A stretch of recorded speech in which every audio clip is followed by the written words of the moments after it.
Sawan presented by अफसाना शफक। सावन की बारिश आज कुछ और ही रंग में थी। शहर की रोशनियों के बीच वो छत पर खड़ी थी, पीली साड़ी में।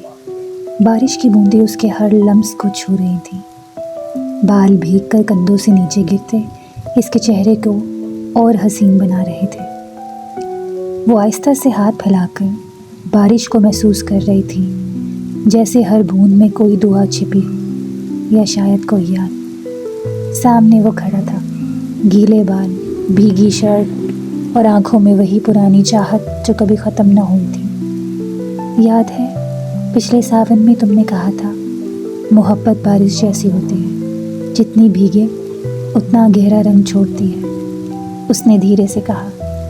वो मुस्कुरा दी, मगर उस मुस्कुराहट में एक दर्द छुपा था। याद है, और याद ये भी है कि सावन ख़त्म होते ही तुम चले गए थे। हवा का झोंका आया, बारिश की बूंदें दोनों के बीच गिरने लगी, मगर फासला वही रहा।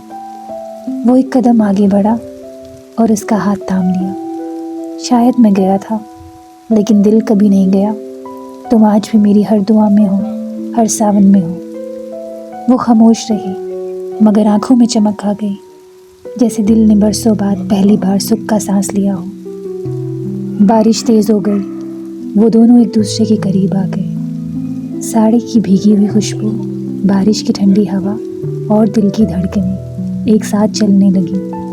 अगर ये सावन हमें मिला सकता है तो मैं चाहता हूँ कि बारिश कभी रुके नहीं, इसने आहिस्ता से कहा। वो मुस्कुरा दी और बारिश की बूंदों में आंखें बंद करके उसके सीने में लग गई। शहर की सारी रोशनियों से ज़्यादा हसीन वो लम्हा था, जहाँ सावन, मोहब्बत और दो दिल एक ही धड़कन में भीग रहे थे। दोस्तों, मज़ीद ऐसी कहानियों के लिए हमारे चैनल को सब्सक्राइब कीजिए और अपने दोस्तों के साथ शेयर कीजिए।